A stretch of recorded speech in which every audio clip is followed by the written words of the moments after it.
Magandang hapon mga kapuso. Ito po ang mga ganap na dapat po natin abangan mamaya dito lamang po sa Lilet Matias, Attorney at Law. Dahil nga po sa mga naririnig ni Lynette dito sa sinabi ni Kurt sa kanya na mahal niya dahil lamang daw sa social media at gustong sumikat nitong si Kurt, kung kaya't sasabihin na nga sana ni Lynette ang kanyang sagot na mahal din niya si Kurt, ngunit nagbago ang kanyang isip dahil sa mga marites, mga kapuso. Pinuntahan nga ni Lynette ang kanyang kapatid na si Ira upang makipag-usap ito at para makita na rin niya ang mga picture ng kanilang ina.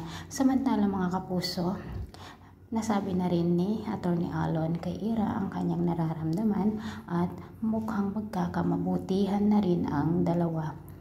Nadedma nga po si Kurt dito sa sinabi ni Lynette sa kanya at nahalata niya na mukha itong nagbago. Tinanong naman ni Ces kung sinagot nga ba niya si Kurt at sila na nga ba dalawa. Ngunit sinabi ni Lynette na hindi niya ito sinagot dahil nga hindi daw sila bagay at nagtaka nga ang kanyang pamilya, mga kapuso.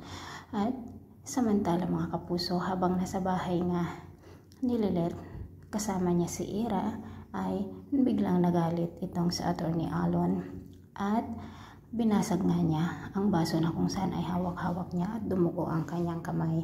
Mga kapuso, habang naglalakad nga si Lynette ay meron siyang nakita na isang tao na kung saan po ay si Bembol Rocco. Ano kaya ang role nito dito sa Lilet Matias, mga kapuso? So abangan po natin kung magiging maligaya nga ba o ipagtatapat din ni Lynette na mahal nga niya si Kurt at kahit na sino pang mga tao ang hadlang sa kanilang nararamdaman ay sana maging magkamabutihan silang dalawa. So abangan po natin at kailan din naman kaya may tatago ni Patricia ang kanyang mga kasalanang nagawa at ano ang gagawin niyang hakbang para nga mawala si Lynette sa kanilang landas. Maraming salamat po. Bye-bye.